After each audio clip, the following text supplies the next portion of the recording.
Ātrs piemērs, kā mēs varam uztaisīt interaktīvu tabuliņu, kas ļauj ne tikai sameklēt pareizās atlaides pie pareizā daudzuma, bet arī izvēlēties atlaižu skalu, kura būtu jālieto. Tā, tad mums šeit būs player variants.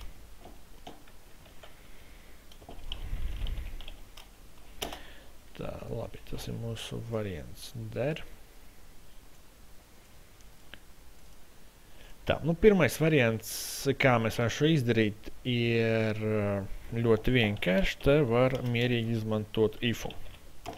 Tad iedomāsimies, ka mums ir A variants, daudzums ir 20 gabali.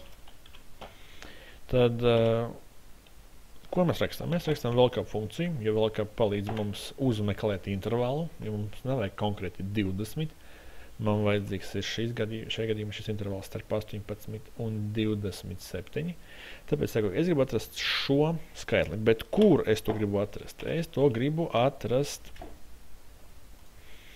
man vajadzīgajā apgabalā. Ko es rakstu? Es rakstu ifu. Ja šajā šūnā ir rakstīts A var, tad ir jāskatās uz šo apgabalu. Pretējā gadījumā ir jāpārbauda, vai šajā šūnā ir rakstīts B var. Tad ir jāiezīmē šīs apgabals. Un, ja neviens no šiem diviem nestrādā, tad acīm redzami ir trešais apgabals. Lūk šādi. Tā, aizveram divus ifus, jo mums bija divi ifi, tad divas iekaves. Un tālāk turpinām ievadīt mūsu VLOOKUP. Redzam, mēs atpakaļ pie VLOOKUP funkcijas. Turpinām ievadīt. Kura kolona? Ir vajadzīga otrā kolona visos gadījumos, un šeit mēs izmantojam true vai neko nerakstam.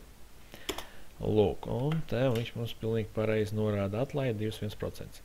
Mainam šeit uz B, un viņš raksta 9%. Mainam šeit uz C, un te ir 10%. Ja, lūk, šādi tas darbojās, automātiski pārslēdzās uz vajadzīgo apgabalu.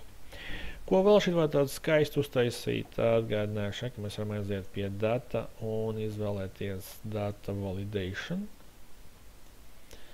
Data izvēlne, te vajadzēja pacelt augstāk. Ja, tad data izvēlne, un te mums ir data validation, un izvēlamies šeit lista. Ja, un šeit būtībā nav neko jāiezīmē.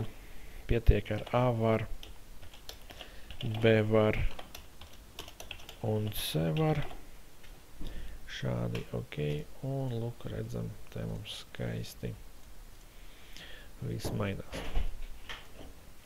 Vēl viens variants, kā mēs varam to pašu izdarīt, ir izmantot nevis ifu, bet ļoti jautru funkciju indirect. Funkcija indirect. Un ko ar šo mēs gribam panākt? Mēs gribam panākt, lai Excels sameklē apgabalu ar nosaukumu C var un ievieto to šeit. Tad ir jābūt apgabalam, kas saucās C var. Acim redzami, ka šajā gadījumā tāda apgabala neeksistē. Tad, ja mēs iezīmēsim un nospīsim F9, redzam, ka apgabals C var neeksistē.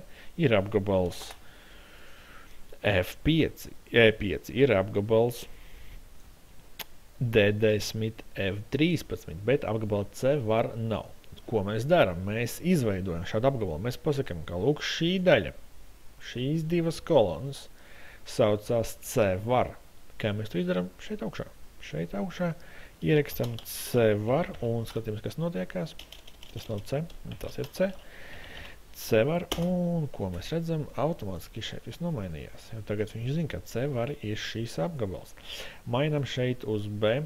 Tāpat problēma. B var neeksistē, bet ja es iezīmēšu šo apgabalu un te uzrakstīšu B var, tad voila, te viss parādījās. Nu, un kas notiek šeit? Pilnīgi tas pats. A var neeksistē, bet tik līdz es iezīmēšu šo te gadījumu un nomainīšu nosaukumu uz A var, viss darbojās. Lūk šādi divi paņēmieni. Mēs varam izdomāt arī vēl kāds papildus paņēmiens, Te es nesaku, ka tie ir vienīgie varianti, bet tie ir divi interesanti risinājumi, kā mēs varētu panākt lūk šādu skaistu tabuļu.